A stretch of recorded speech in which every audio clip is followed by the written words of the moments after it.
Hi there. Here today with the Mission by Matthews, Eliminator 2. I've been going around YouTube, found a couple of videos, nothing that really seemed to explain the bow. So, figured I'd do it. 30 and a quarter, axle to axle, so it's pretty small. I mean, you get smaller, but you start losing stuff like speed and everything. I mean, it has decent speed. Like I said, it's the Eliminator 2, not the Eliminator 1, so this would be the 2010 model. Big differences down here. You have a slot for the Matthews harmonic stabilizer or dampener. I have the dampener in there, the bigger one. Helps a lot with hand shock. That's a big difference over the first one, and it helps a lot. Second is it's a little bit lighter, mostly because of the way the riser is cut in this one, and they added the hole.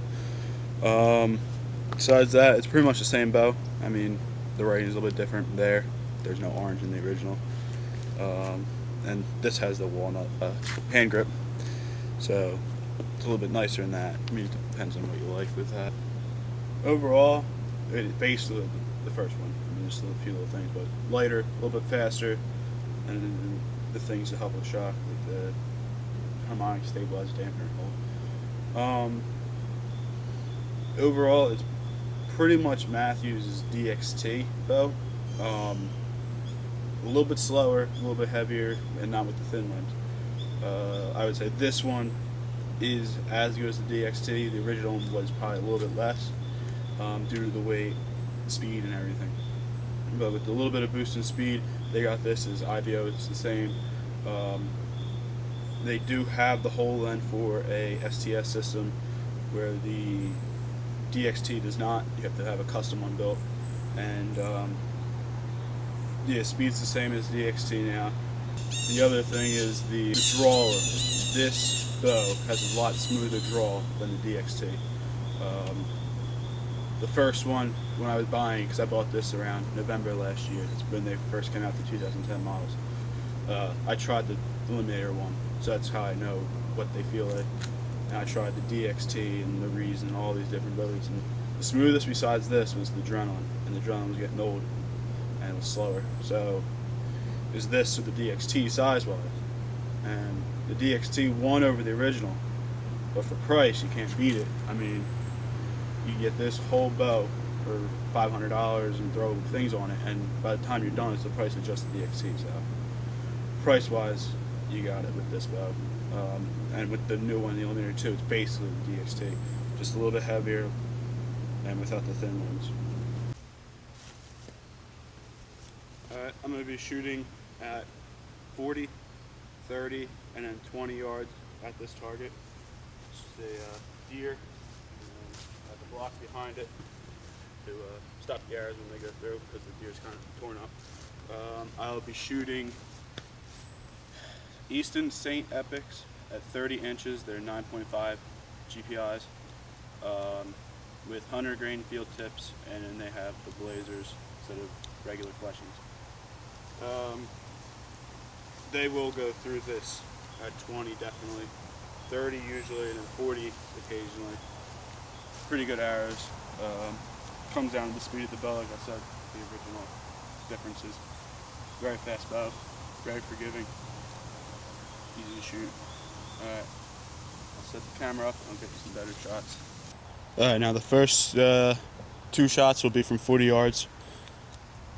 The next two will be from 30, and the last two will be from 20.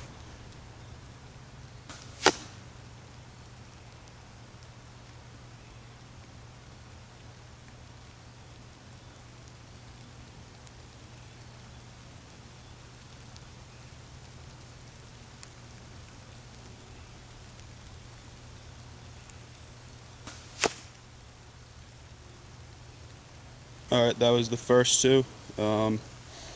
Not the tightest grouping. My grouping is usually at 40. With these two arrows, or with these arrows, I'm usually within about 2 inches. A little outside because of the rain. I'm trying to speed this up. It's starting to rain and don't want to have the camera out. It's still not bad. I mean, that's about 3-inch group, but usually within about 2. As you can see, the one went through the deer about halfway, the other up to the fletching. Like I said, these things will fly straight through. I mean, the bow puts off speed, and these arrows really have some kick to them.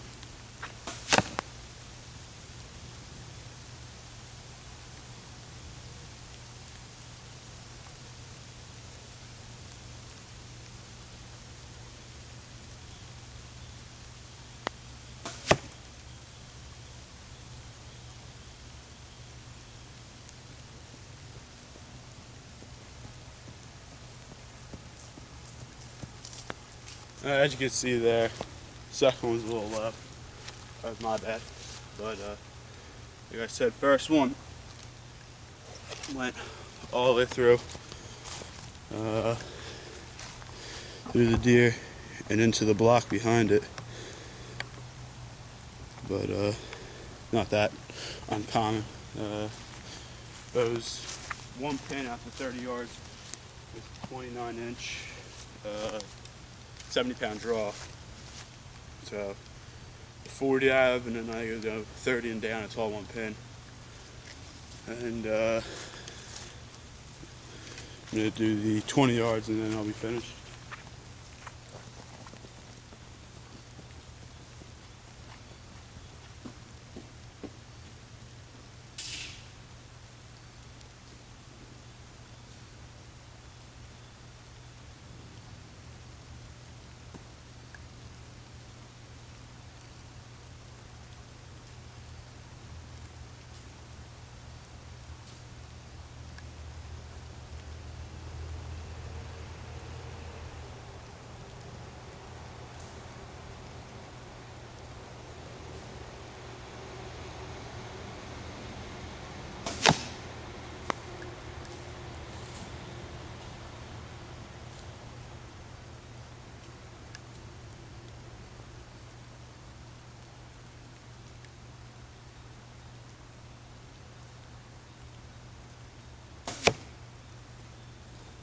Again, the second one was low. That was my fault again. I mean, trying to get out of this rain as fast as possible. But as you can see, first one went through again, but this time much deeper penetration into the block target back there. All right. So I got the camera out of the rain. Now I can talk a little bit. First was 40, second was 30, last was 20. Grouping was a little bad, mainly because of the rain. Maybe on a sunnier day, I'll just come out and do some grouping shots to put up.